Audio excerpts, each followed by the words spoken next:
नमस्ते दोस्तों, एच के एजुकेशन यूट्यूब चैनल पर आप सभी का हार्दिक स्वागत है। आज हम कक्षा 10 भूगोल के एक अत्यंत महत्वपूर्ण अध्याय जल संसाधन के बारे में विस्तार से चर्चा करेंगे। यह अध्याय न केवल आपकी परीक्षाओं के लिए अनिवार्य है, बल्कि एक जागरूक नागरिक के तौर पर यह समझना भी जरूरी है कि पानी की एक एक बूंद हमारे भविष्य के लिए कितनी कीमती है। जल केवल एक प्राकृतिक संसाधन नहीं है, बल्कि यह पृथ्वी पर जीवन का आधार है। जल ही जीवन है, यह उक्ति हमारे अस्तित्व की गहराई से जुड़ी है। यदि हम पूरी पृथ्वी की संरचना को देखें तो इसका 3/4 हिस्सा जल से ढका हुआ है, लेकिन विडंबना यह है कि इस विशाल भंडार का केवल एक बहुत छोटा सा हिस्सा ही हमारे प्रत्यक्ष उपयोग के लायक है। कुल उपलब्ध जल का लगभग 96.5% भाग महासागरों में खारे पानी के रूप में मौजूद है, जिसका उपयोग हम सीधे तौर पर पीने या कृषि के लिए नहीं कर सकते। केवल 2.5% जल ही अल्वनीय यानी मीठा पानी है। इस मीठे पानी का भी लगभग 70% हिस्सा अंटार्कटिका, ग्रीनलैंड और दुनिया के ऊंचे पर्वत शिखरों पर बर्फ की चादरों और ग्लेशियरों के रूप में जमा है। हमारे पास उपयोग के लिए मात्र 1% से भी कम मीठा पानी नदियों, झीलों और भूजल के रूप में उपलब्ध है। जल संसाधनों का यह असमान वितरण और इसकी सीमित मात्रा ही आज दुनिया के सामने सबसे बड़ी चुनौती बनकर खड़ी है। स्वतंत्रता के पश्चात भारत ने अपनी जल क्षमता को पहचानने और उसका सही प्रबंधन करने के लिए बड़ी परियोजनाओं की शुरुआत की थी।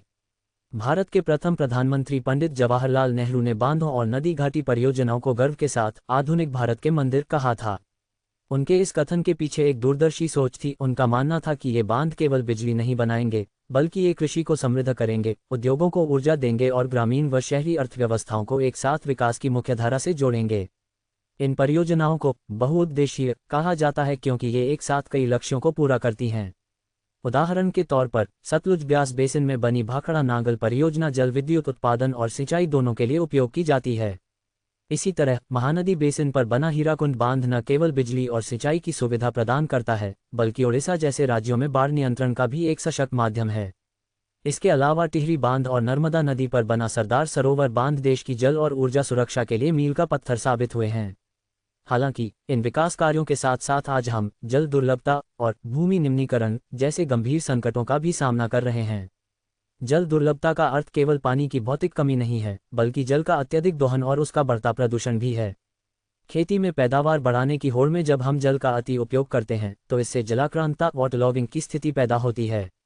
अत्यधिक सिंचाई के कारण मिट्टी की ऊपरी परत पर नमक जमा होने लगता है, जिससे मिट्टी की लवणता बढ़ जाती है और उपजाऊ भूमि धीरे धीरे बंजर होने लगती है।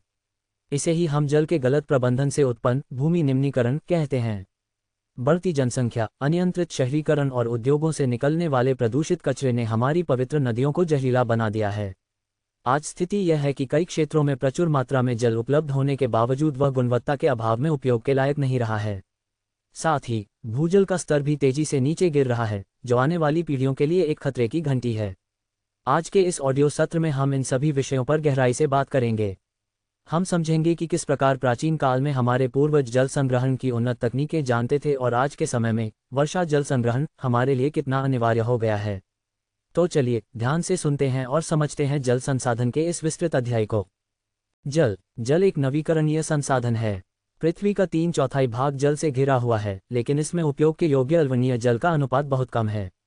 कुछ तथ्य और आंकड़े। विश्व में जल के कुल आयतन का 96.5% भाग महासागरों में पाया जाता है, जो खारा लवणीय जल है।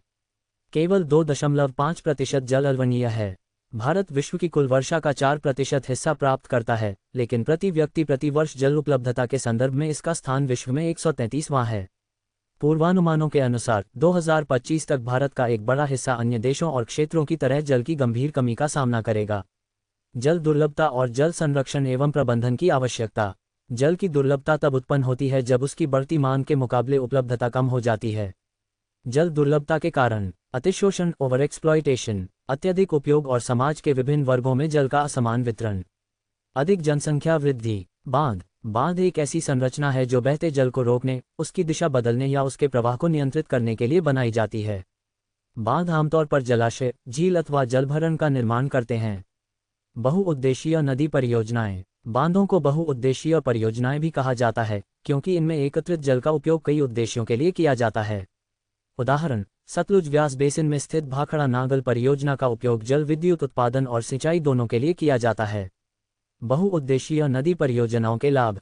विद्युत उत्पादन, सिंचाई। घरेलू और औद्योगिक उपयोग के लिए जलापूर्ति, बाढ़ नियंत्रण, मनोरंजन, आंतरिक नौवहन, इनलैंड नेविगेशन, मछली पालन, बहुउद्देशीय नदी परियोजनाओं से हानियां। नदियों पर बांध बनाने और उनके प्रवाह को नियंत्रित करने से उनका प्राकृतिक प्रवाह बाधित होता है, जिससे तलछट सेडिमेंट का प्रवाह कम हो जाता है। अत्यधिक तलछट जलाशय की तली पर जमा हो जाती है, जिससे नदी का तल अधिक चट्टानी हो जाता है और जलीय जीवों के आवासों में भोजन की कमी हो जाती है। बाढ़ के मैदानों में बनाए गए जलाशयों के कारण वहां की वनस्पति और मिट्टी जलमग्न हो जाती है, जो समय के साथ अपघटित डिकम्पोज हो जाती है। इन परियोजनाओं के कारण स्थानीय समुदायों का बड़े पैमाने पर विस्थापन होता है। भूमि निम्नीकरण, लैंड डिग्रेडेशन की समस्या बढ़ जाती है। बहुउद्देशीय योजनाओं के कारण भूकंप की संभावना बढ़ जाती है। अत्यधिक जल उपयोग से जल जनित बीमारियां, फसलों में कीटाणु जनित रोग और प्रदूषण फैलता है। बहुउद्देशीय नदी परियोजनाओं के विरोध में आंदोलन। बहुउद्देशीय नदी परियोजनाएं और बड़े बांध नए सामाजिक आंदोलनों का कारण बने हैं, जैसे नर्मदा बचाओ आंदोलन, टिहरी बांध आंदोलन। इन परियोजनाओं का विरोध मुख्य रूप से स्थानीय समुदायों के बड़े पैमाने पर विस्थापन के कारण किया गया। बहुउद्देशीय परियोजनाओं की लागत और लाभ के असमान वितरण को लेकर अंतर्राज्यीय विवाद भी आम हो गए हैं। वर्षा जल संग्रहण, रेन वाटर हार्वेस्टिंग, धरातल पर गिरने वाली वर्षा की बूंदों को एकत्रित कर उपयोग में लाने की प्रक्रिया को वर्षा जल संग्रहण कहते हैं। पहाड़ी और पर्वतीय क्षेत्रों में लोगों ने गुल अथवा कुल, पश्चिमी हिमालय जैसी नहरें बनाई, जिनसे नदी के प्रवाह को खेतों की सिंचाई के लिए मोड़ा गया। राजस्थान में पीने के पानी को एकत्रित करने के लिए छत वर्षा जल संग्रहण प्रणाली का उपयोग आम था। पश्चिम बंगाल में बाढ़ के मैदानों में लोग अपने खेतों की सिंचाई के लिए बाढ़ जल वाहिकाएं बनाते थे। अर्ध शुष्क और शुष्क क्षेत्रों में वर्षा जल एकत्रित करने के लिए गड्ढे बनाए जाते थे, ताकि मिट्टी को सिंचित किया जा सके और संरक्षित जल को खेती के लिए उपयोग में लाया जा सके। राजस्थान के अर्ध शुष्क और शुष्क क्षेत्रों में लगभग हर घर में पीने के पानी को संग्रहित करने के लिए भूमिगत टैंक या टांका बनाए जाते थे। टांका कैसे काम करता है? टांका घरों की ढलवां छतों से पाइप द्वारा जुड़ा होता है। वर्षा जल, जो घरों की ढलवां छतों पर गिरता है, उसे पाइप द्वारा भूमिगत टांका, जो मुख्य घर या आंगन में बना होता है, में ले जाया जाता है।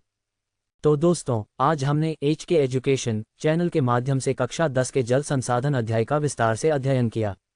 हमने जल के वितरण, जल दुर्लभता और बांधों के महत्व को समझा। साथ ही हमने जल प्रदूषण, भूमि निम्नीकरण और जल संरक्षण के उपायों, विशेषकर वर्षा जल संरक्षण के बारे में भी जानकारी प्राप्त की। ये समझना बहुत आवश्यक है कि जल एक अनमोल संसाधन है और इसका संरक्षण हम सबकी जिम्मेदारी है। अगर आपको यह ऑडियो बुक पसंद आए और इससे आपको लाभ मिला, तो कृपया इसे लाइक और शेयर जरूर करें। ऐसी ही और ज्ञानवर्धक वीडियो के लिए हमारे चैनल HK एजुकेशन को अभी सब्सक्राइब करें और हमारे साथ जुड़े रहें। धन्यवाद।